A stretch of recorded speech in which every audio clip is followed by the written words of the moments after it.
Here we are trying to get to the Homestead. By the way, this is Jeff, Arizona Hot, Homestead.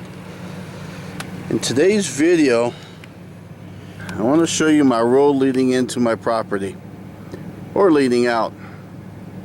Looks a little flooded. Well, it is flooded. There's even been more water in there earlier today. It looks like, at least. So I drove on the side. As you can see, I've also driven over there.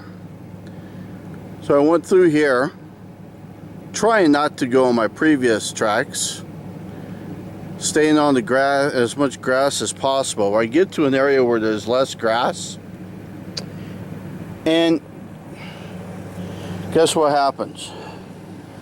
It doesn't look stuck, but if you look at this tire closely enough, it's been spinning, and I'm getting no traction. Now I'll put down some rock and all that to help it when I do get unstuck, but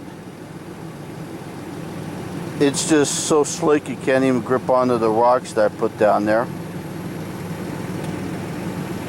And I'm about, granted I'm only maybe about 1/8 of a mile to my property. That was a previous track. So I'm stuck, guys. I only have 2-wheel drive.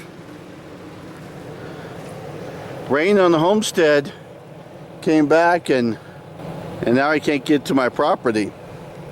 One thing that I knew before, but I haven't found one yet, is when you're going off grid, or you're looking at a property that's in a remote area that does not have maintained roads, well, you run into situations like this. That one's in the ground a little bit more.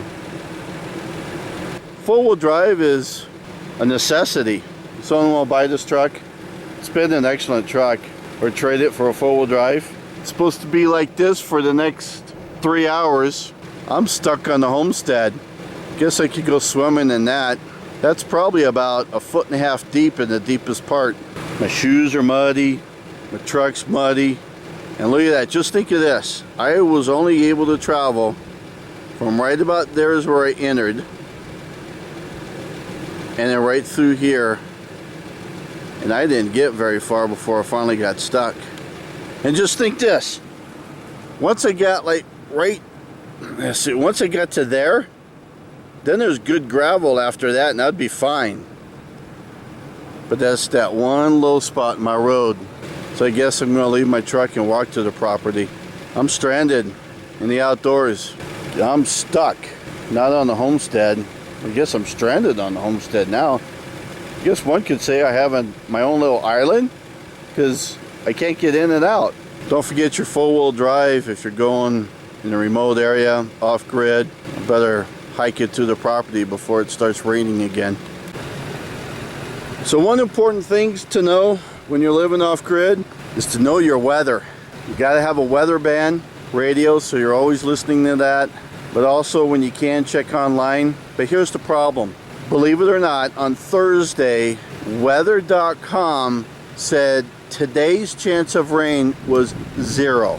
Tomorrow was 10%, rest of the week was 0. That was weather.com. Now, I normally look at my phone app, and I think that's AccuWeather, ACCU. That one actually said there was a 50% chance of rain, but you were only going to get maybe 1/10 of an inch. Well, that looks like more than 1/10 of an inch. One problem with listening to the weather is your rains could be very spotty. As Doug and Stacy know at Growing in Faith Farm, you could get a downpour in your spot, but your neighbor get very little rain. So when you listen to the weather, it's difficult because they may say you only get 1/10 of an inch or 0% or 50%. You might yet get a downpour and get 4 or 5 inches. Or you may get 0 and they say you're going to get 4 and 5. You have to know your weather and always be paying attention, and just always assume the worst. I didn't assume the worst, but I will someday. I'll have a four-wheel drive and then I'll be okay. I guess you gotta live and learn your first few years out on the Homestead.